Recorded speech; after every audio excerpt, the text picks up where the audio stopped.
Thank you all for coming, and I will abbreviate the introduction. You're in the presence of a busy senior scholar who is an associate professor in the political science department here at Wayne. She earned her PhD in public administration from North Carolina State University, and her research investigates policy process, focusing events, policy failure and learning, and the politics of hazards and disasters. Her research explores the extent to which government learns after a crisis in the context of natural disasters, infrastructure failures, and public health emergencies. She is a recipient of several grants, including 2 from the NSF. Her grants internally include a Humanities Center Faculty Fellowship Award, which we were very pleased to give her last year in our competition on the future of failure. And she is scheduled to give a talk in our Faculty Fellowship Conference on April 6th.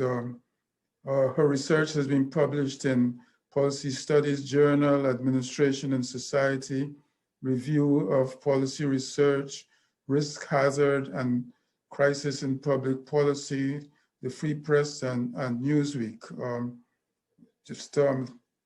Last year, she was awarded, she was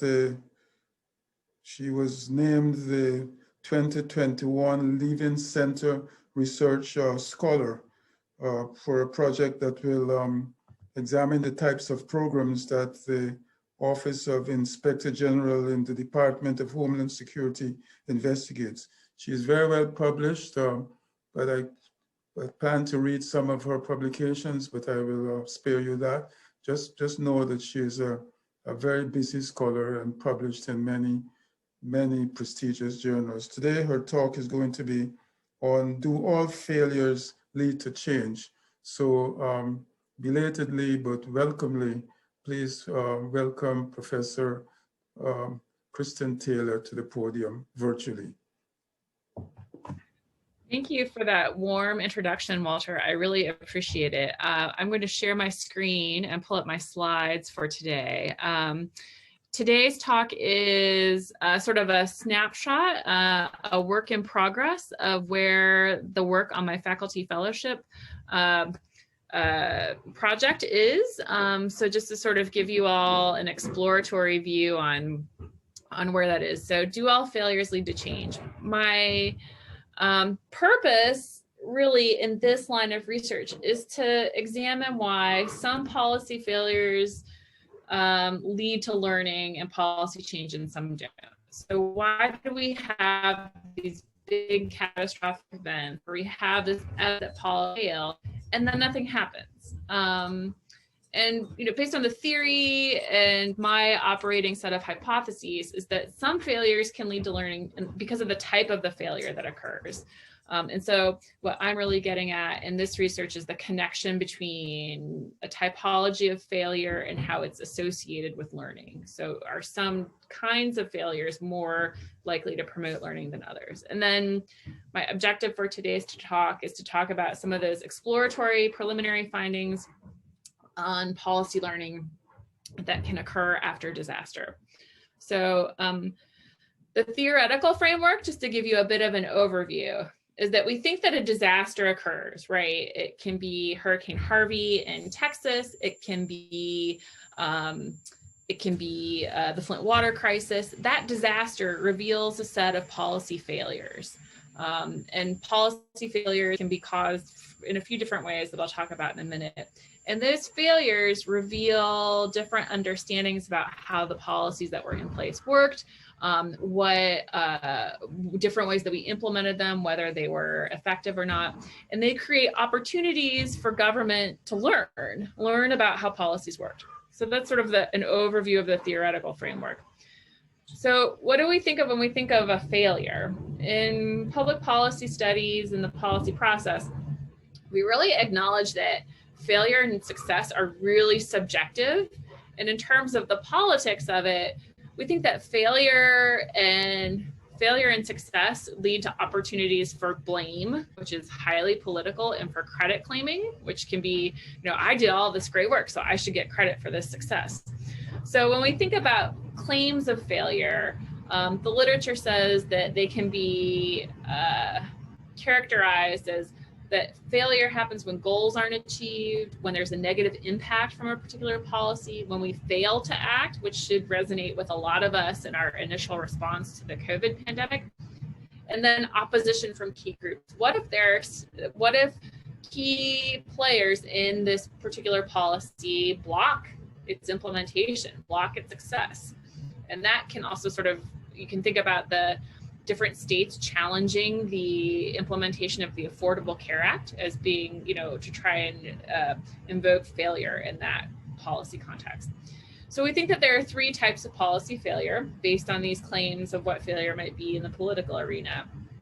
And those are the failure of the program to achieve its goals, failure in how the policy was formulated and devised, and then failure of politics to actually address the public problem. And this could be a failure of a dominant or a majority governing coalition. This could be a failure of politics in terms of failure of consensus.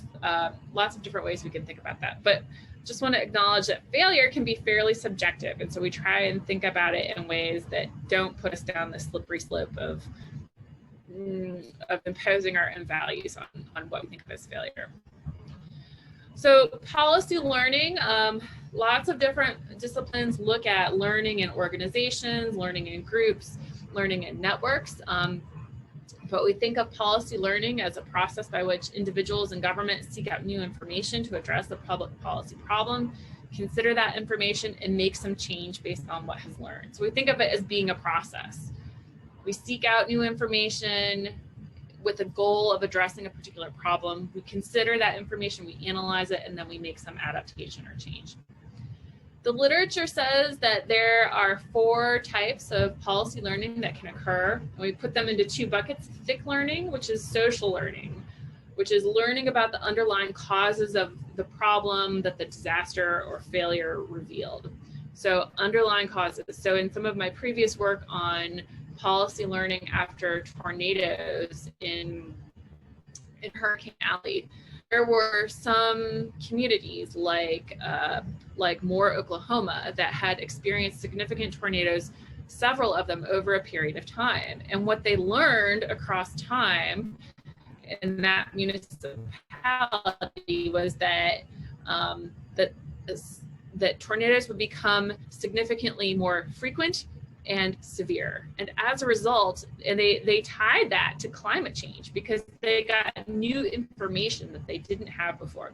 So in super red Moore, Oklahoma, they were able to learn about the underlying causes of their problem. We think about other types of policy learning as being instrumental learning or thin learning. This is learning about policy tools or instruments. We think the literature says that this is the most common and easiest type of learning to engage in. It can be learning by mimicking. There's governmental learning, so learning about administrative processes, which is a theme that comes up again and again in research on natural disasters and recovery. So a lot of communities that aren't really experienced with dealing with FEMA and getting aid and assistance from the federal government have to learn a lot very quickly about that particular government process. And there's political learning, so learning about different political strategies and tactics to advance a particular position on a policy problem. And we've seen lots of interesting political learning over time. I'll talk about that a little bit later in the context of Hurricane Harvey. So I'm studying this connection between failure and learning and different types of learning in 2 sets of cases. One is in natural disasters, and the other is in technological disasters. So for natural disasters, I did field research after Hurricane Harvey along the Texas Gulf Coast and coastal Bend regions, including the city of Houston. We selected Hurricane Harvey because of its severity, its scope, and the varying like the variation amongst the communities that were impacted by it, both in types of community and types of impact. And it made landfall in Rockport, Texas in 2018, and it affected 32 counties across Texas. Damage was widespread. And this is a picture of actually the monument to the big hurricane in Galveston in, I think it was 1801 or 1901, 1801, I forget the year. Biggest hurricane in the history of the United States, biggest disaster, most casualties. There's a barking dog. There's a beautiful monument to it in Galveston Bay. The other set of failures and disasters that I'm looking at are technological disasters. And this is water infrastructure and public health. So I have a very angry pug. He doesn't like it when there's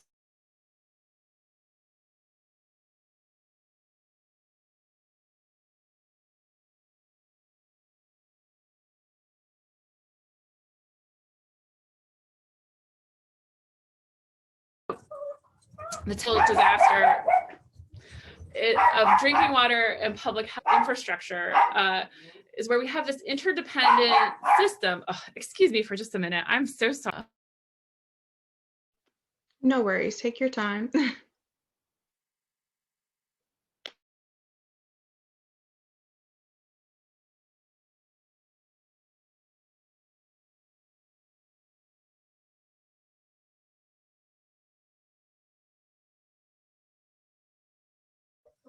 I think it'll be slightly better now.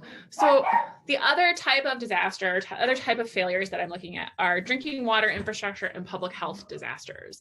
And so really with this project that I'm working on with some people who are here in the room today, so Matt Seeger and Sean McElmurray and Rick Smith and Joanne Sobek and Paul Kilgore, who's probably busy examining COVID vaccine trials.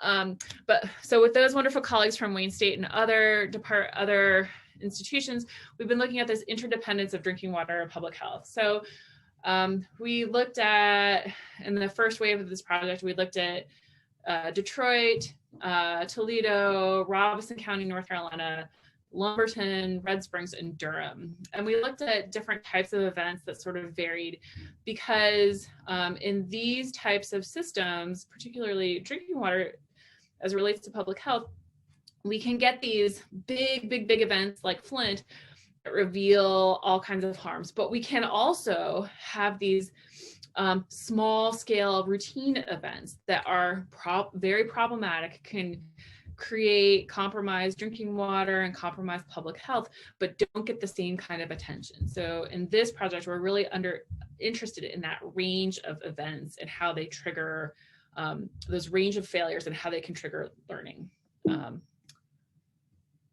So to give you a little overview of data and methods, this is a mixed methodology.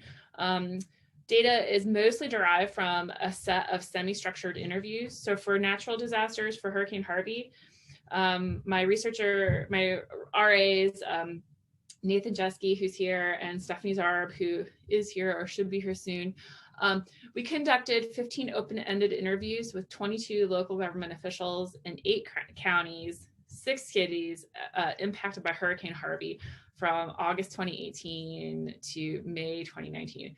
We covered that whole region of Texas, and it was so much fun to go out and talk to all of these local government officials after Hurricane Harvey to ask them questions about their experience with disaster, what they learned, and their and how they put that into effect. So, and then we did the same. I was lucky enough to go out and be able to do the same thing with this technological disaster. So we have interviewed Nathan, Stephanie, and a few other RAs have gone out and interviewed 15 officials from drinking water systems, public health, and local governments in 5 cities and 1 county.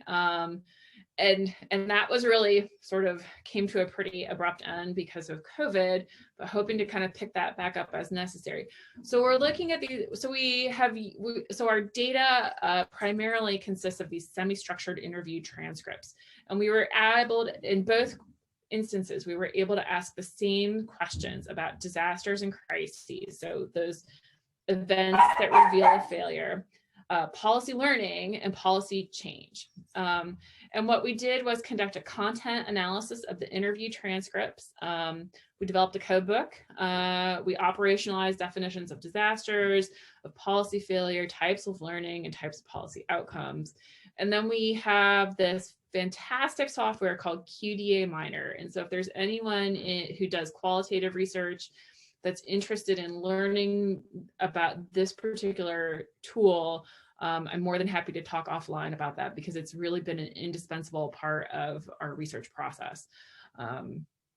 So to start with the quantitative piece and then drill down on some of the more qualitative aspects of this research, we ran a generalized linear model about to link at failure and learning after a natural disaster. So number of recent disasters, we just used a regular count data from all of the municipalities in our study area. And what we found, we expected some things, right? We expected to find that the number of recent disasters would predict learning, and that did. And it predicted it at a p-value of 0.05, which is fantastic. And we also expected that failure and learning after a natural disaster would also be associated with a proportion of African-American population, because minority groups tend to be more vulnerable to the effects of a natural disaster than other communities. And then the really surprising finding for us in this is that link between failure and learning after a disaster, just with the Harvey, this is just with the Harvey data, but that link between failure and learning is driven by the type of municipality. So we had this sort of working hypothesis that like cities really seem to have their act together, but counties didn't, for lots of different reasons. Most of the counties dealt with rural populations and big unincorporated areas and just didn't have the same kind of resources. So that sort of became our kick around hypothesis as we were driving from place to place to place across Texas. And so we found it in the data, right? At the 0.01 level of significance, cities having a disaster occur in a city compared to a county made it more likely that there would be this link between failure and learning. So that's the big quantitative piece of that. To drill down on that, just to look at some more descriptive statistics. So when we compare natural disasters to technological disasters, this idea of like thick learning that's social learning that's present in the literature only happened 8% of all the learning in the natural disaster context. It happened 3% of the time in the technological disaster context, which is what we would expect, right? That really deep foundational learning about the underlying causes of a problem that might challenge some of your value assumptions and perceptions. Like that's pretty rare. And that's what the theoretical and empirical literature indicates. So that wasn't surprising. Governmental learning, also about 12 and 14% what we would expect. Instrumental learning, of course, like the most frequent of learning across the two types of disasters. And then we have political learning, which this was a part that was really surprising for me. So political learning in 22% of the instances of learning in the Harvey natural disaster context makes sense. 40% of all the learning that happened in our drinking water, public health, technological disaster set of cases, that was surprising. And I have a few explanations for that, about why that political learning might be more common. So that learning about strategies and tactics among the people in the organization. So those are our frequencies of learning by learning type. I will say this as we press ahead. The learning, the people that we talked to in local government in Hurricane Harvey to assess natural disasters as a mechanism to reveal policy failure, they were a fairly homogeneous group by profession. They all worked in the emergency management and hazard mitigation sphere, or they were the person designated in their municipality to be responsible for that. for the people that we talk to in our technological disaster context, so the drinking water and public health folks, they came from different buckets. So we were interested in how those buckets of people in their organizations broke out as it relates to learning. So, but to sum up, so we have all types of learning are consistent with what the theory indicates. Social learning is infrequent. Instrumental learning is very common. I could have finished my thought there. Technological disasters, there's more political learning than natural disasters. And this makes us think about this idea of policies without publics. So there are policy domains that we think of that don't have a really engaged public voice, or haven't traditionally had a very engaged public voice and public interest exercise that. And these tend to be policy domains that are governed by technocrats. So hold that thought. So when we think about this technological disasters and the frequency of the type of learning by organization, we broke them out into local government folks, because in some of the communities that we talked to, we spent some time talking to city managers and mayors. And then we talked to public health officials, and then we talked to water utility folks. So spread out across time, we definitely talked to more water utility representatives than we did other people from other organizations. But really what we found, the distribution of learning by organization, so local government and public health, are pretty consistent with what we expected to find in the literature. Governmental learning, instrumental learning tend to be the most frequent. There is some political learning there, but not a lot. But the drinking water utilities were like fascinating to us because most of the learning that took place was in this political learning bucket. Instrumental learning is exactly what we would expect to occur, but political learning tends to stand out in this instance. So 65% of all the learning that took place, of all the political learning that took place, happened in those water utilities. So, and 57% of all the learning that happened in water utilities generally. 65% of all political learning happened in those drinking water utilities. So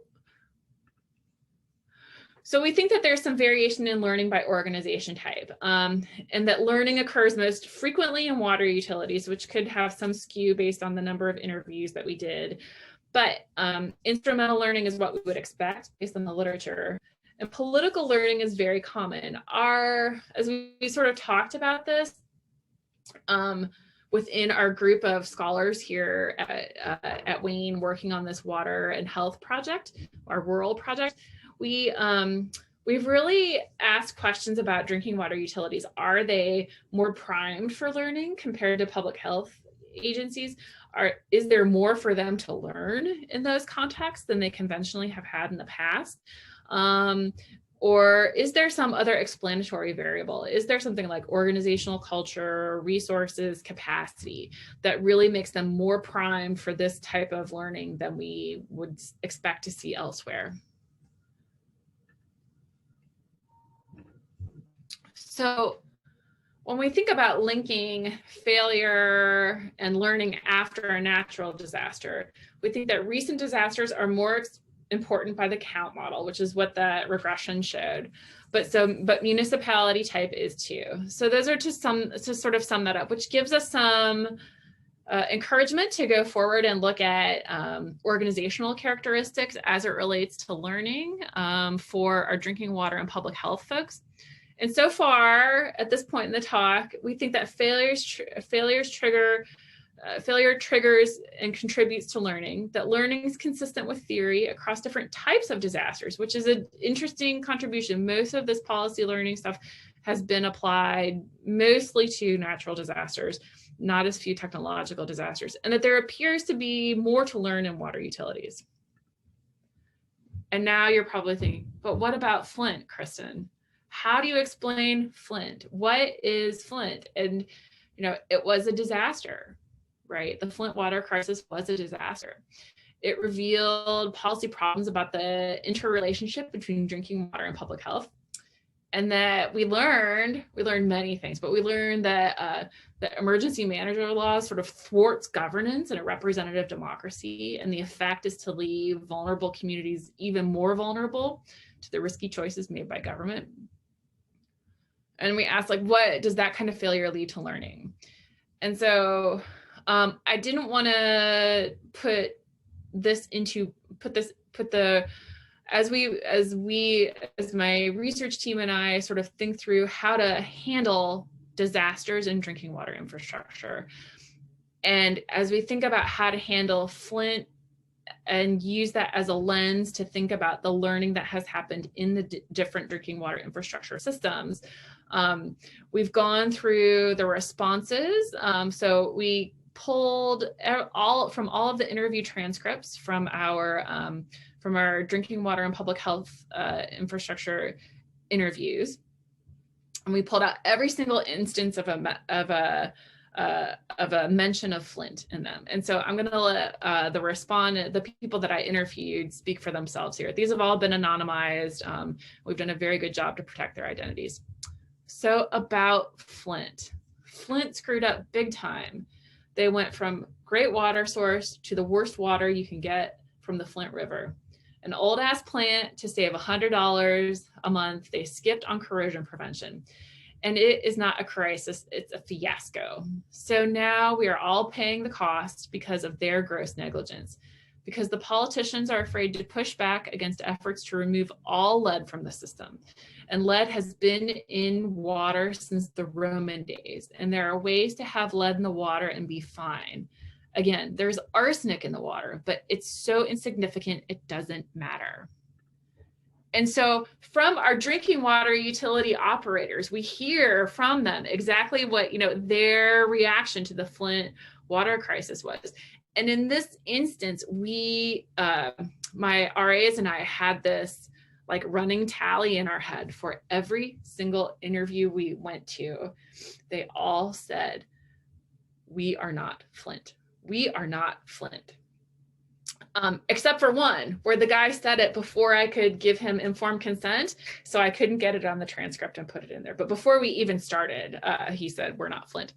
So we find that to be a really interesting phenomenon. So a bit more from our respondents about Flint, and we'll sort of work through this idea of what was learned from Flint and what that means for this study as it goes forward. So from another respondent of ours, the city of Flint has made some big steps in communication. I don't learn about water main breaks in the paper. There's a listserv they send out to. State agencies, there is supposed to be someone we report to. They are people assigned to different municipalities, and it shouldn't be difficult to reach out to them for most situations. And that is the case. We do have the open line of communication. The Board of Commissioners, sometimes we run things up through them. We have a Board of Health and 3 county commissioners that we bounce things off of. So here you get some evidence that there's been some political learning, right? Flint has taken big steps in communication. And from this respondent, we are interpreting this to be that they have ensured that they also have this open line of communication, whether it's from letting people know about boil water advisories, or whether it's working with the electeds in county government. So we think that this is some evidence of perhaps political learning, or perhaps governmental learning after the Flint crisis. More about learning after Flint. So looking at the Flint water crisis, we would have regular meetings, and it was overwhelming. People were doing different things, and a lot of people were trained on lead.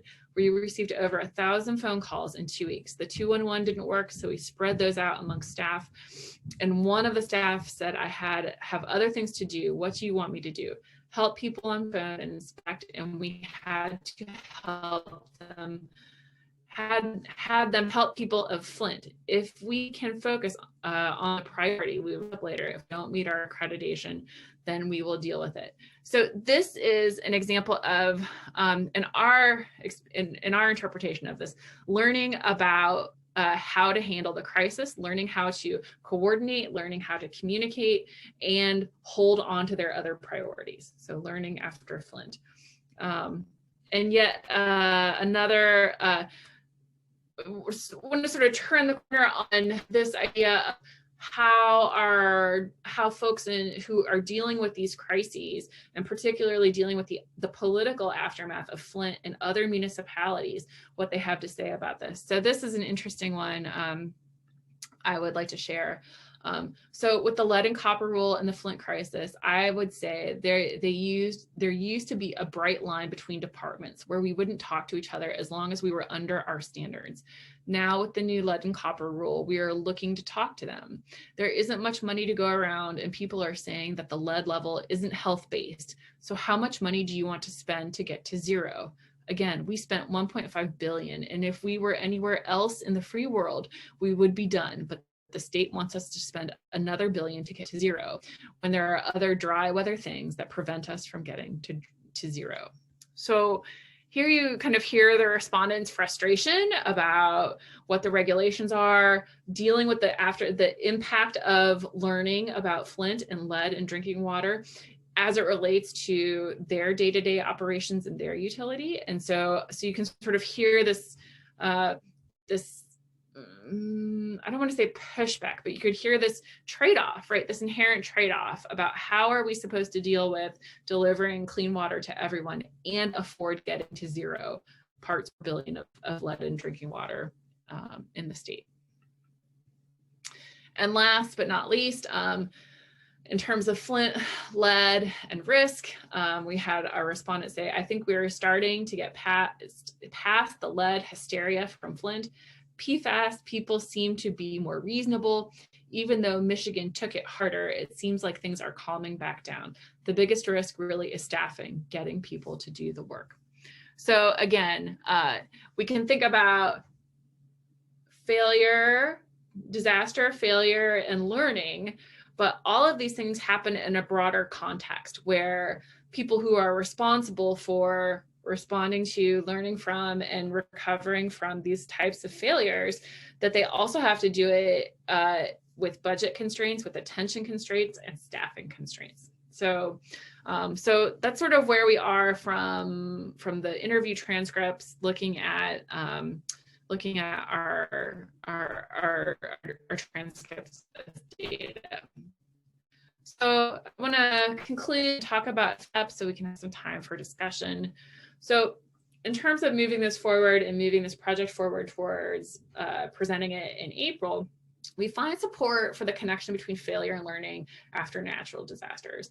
And we have this preliminary support for learning after technological failures, right? After technological failure, there's evidence, and at least in the qualitative transcripts, that we have exogenous failures like Flint, right? This failure that happened elsewhere, but reveals all of these problems and sends a signal up to every other drinking water utility out there in the country. But also endogenous failures, right? What didn't show and what wasn't manifest in the presentation today is that Flint might be the big focus or the big item that bowls over the whole agenda. But those smaller internal systems failures, a pump fails, the power goes out, something like that happens. What I didn't talk about today were those smaller failures. But there's preliminary support for both of those in the technological failure case. And there's preliminary analysis supports this literature on policy learning. I think that the potential contribution is that there are more opportunities for learning based on organization type, and those technocratic organizations might be more primed for learning just because there hasn't been a lot of public engagement in those organizations up to this point. And drinking water is certainly a policy domain in which they have received a lot of public attention in the last 5-10 years in ways that they hadn't before, whether it's water shutoffs or lead in drinking water, or water infrastructure failures after some other kind of catastrophe. And then the next step is to try and tease out and examine this connection between learning and change. So after we establish that failure leads to learning, how do we bridge that connection between learning and change? So that's what I have for today's talk, and I'd really love to to hear feedback from the room and take your questions. Yes, feel free to raise your hand or unmute your mic if you have a question, or you can place your question in the chat. Lance Babel.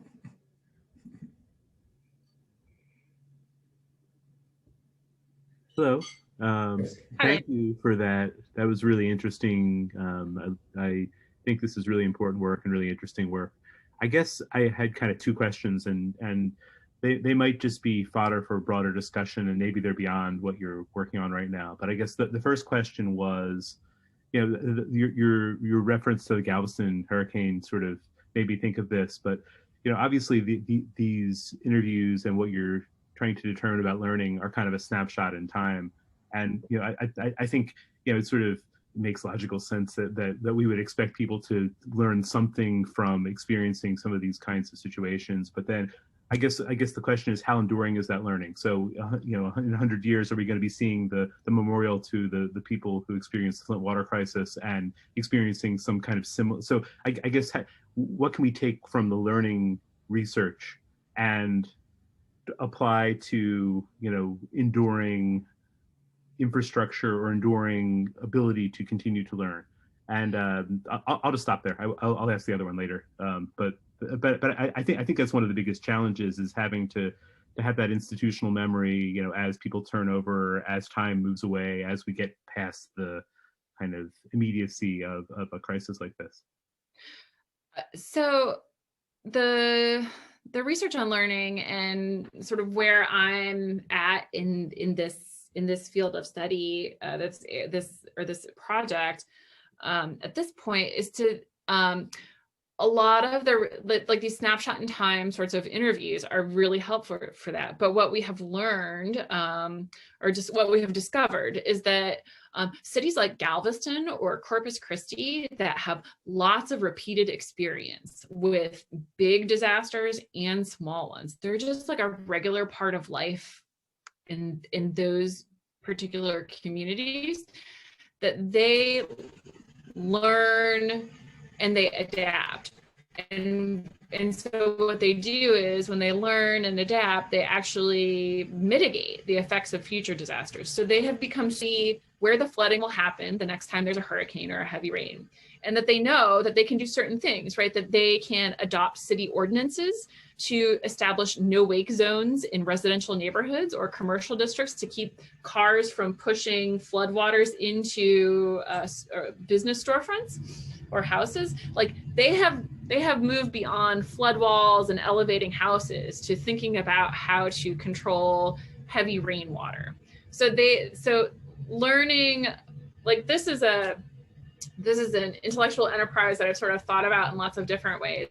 But there seems to be this peak of learning. Like we have a crisis, we learn, adapt, and change. And then like learning kind of levels out or falls off, because they've learned all the lessons that they need to learn. They have adapted, and along the way, like even as learning might drop off, all of the things that we want them to learn about mitigation and resilience and promoting equitable resilience in communities, all of those things pick up as learning drops off, right? So we promote resilience, and we promote protecting vulnerable populations, and we promote long-term mitigation and adaptation while learning drops off. So it's so that's sort of a long-term intellectual enterprise for me. But that seems to be what is happening from just like the snapshot in time evidence that I have seen. It's actually very encouraging that the adaptation seems to be enduring like that. And my other really quick question was, is the COVID-19 pandemic, is that a natural disaster or is that a technological disaster? I have no idea. It's a crisis. I have a piece that's forthcoming on this that is really, we analyze data about the effect of disasters on policy agendas, and really like COVID is interesting because it's a duration event, right? A hurricane happens, storm blows through, it goes away. Flint, you know, we switch the water, we create this crisis, it's technological, it's man-made, and we deal with it and recover from it to some extent one way or the other. COVID is just the duration of the effects of it, whether we're talking about public health, whether we're talking about the economy, whether we're talking about education, all of those things are sort of duration events that capture our public and elite policy making attention in different ways. So like, it's difficult to put it in like a technological, natural, man-made, it's difficult to put a label on it, because it just, on that paper that's out or coming out, it encompasses everything. Like, it's so all encompassing, it's hard to categorize it into just one. So.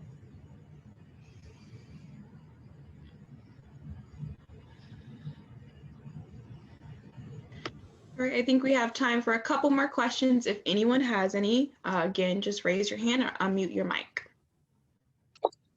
I have a question. It was very interesting to me that she was talking about disasters that were caused by humans. And I was watching this morning about they're having a tornado come in through parts of Florida and Georgia. And I thought, these people have to respond instantaneously. They're probably used to adjusting to all of those kind of things. And I kind of wonder if, in a way, you're going down to Florida was kind of, these people were adjusting to something they experience all the time. And then I thought about, you know, what did your asking the questions, did that have sort of like a therapeutic effect on the people, get them to reflect on what they were doing? I mean, what was the effect of what you were asking them? Well, how did that change their behavior? So I guess, I don't know if you see those questions related, but. So I do think that they are related. I feel, as a social scientist, I have like a real ethical responsibility to ask questions in a responsible way, and do so in a way that doesn't subject my interview subjects to more trauma than they've already experienced as a result of the disaster. But I do feel, or at least my general impression in these interviews, is that everyone wants to talk to me. Everyone wants to tell me their experience. Everyone wants to tell me their challenges. They want to tell me what it was like when it happened there. And in many ways, one of the other pieces of these interviews was to ask them about resilience. And almost every single person that we asked about resilience gave us the answer. The thing that makes us resilient are the people in our community. And so it gave them this, like, they got to talk up their community and how people really band together and engage in all of this pro-social behavior that we know that people engage in after a crisis or after a disaster. So, and that way it was, I felt like it was really productive to talk about and for them to reflect on in that way. Like I said, ethically, I really try and I try and be careful about the types of questions that I ask, and but I also think that they want to tell their stories. So, but thanks for the question. I appreciate it. All right, last call. Any more questions before we have closing remarks by Dr. Edwards? Anyone else? Okay. All right, Dr. Edwards, if you want to take us out. Got to unmute your mic. I wanted to thank Kristin for her persistence and the audience for their resilience in waiting for the talk. To say some good things are worth waiting for, because we waited and we got a very thoughtful, carefully crafted, well-researched and well-presented talk from a senior scholar. So I thank you for coming, and I thank Kristin for giving the talk. The fact that more questions did not emerge is a tribute to the comprehensiveness of her talk. And if she gives us permission to post the recording, I'm sure that others who are unable to attend could use it to learn about her research and to augment their teaching. One of the purposes that one of the aims of putting these items on our website is to facilitate teaching and learning. Also to provide an opportunity for scholars to connect with each other, because you might not have thought of a question to ask right now if you're present, but if you look at the recording again, you might have a question. I'm sure Lance would probably have some questions more questions to ask and so on. But also to use it as a teaching material so that your students who are unable to come to these talks would benefit from the really, really wonderful faculty we have on campus here. And so they can reach beyond the classroom. So thanks, Kristin, and thanks to all for coming. And now Kennedy has a little something to say as well. Yes, thank you so much, Professor Taylor. I agree with Dr. Edwards. This was a very well-crafted presentation, and you definitely facilitated some meaningful conversation, and we're so grateful that you have allowed us to record it. And as a small token of our gratitude, the Humanities Center does have a couple gifts for you, a mask and a journal with our logo on it that we hope you take with pride. We're going to be reaching out to you and all of our speakers towards the end of the semester because COVID, we want to safely get these items to you. But thank you again. Thank you to our amazing audience for staying with us. And we definitely will probably be seeing you again for the faculty conference in April. So another way we can host your research. We're just so thankful as a center. But if you have some closing remarks before we leave. I just want to thank Walter and the Humanities Center for hosting these wonderful brown bags and giving all of us an opportunity to share our thoughts. And Walter, the idea of using these as part of my lesson planning for students is really something I had never thought of before. So thank you for that brilliant idea. And Kennedy, thank you for hosting and coordinating and making sure all this went smoothly. And thanks to everyone who came, and thanks for your patience at the start. I seem to have an unstable network connection today, so I apologize for that. Thank you. It's been a pleasure working with you, and everyone stay safe. Can't even talk. Stay safe and have a wonderful week. Everyone have a good one. Dr. Edwards, you want to stay on for a bit? Okay, but everyone else, enjoy. Have a good one.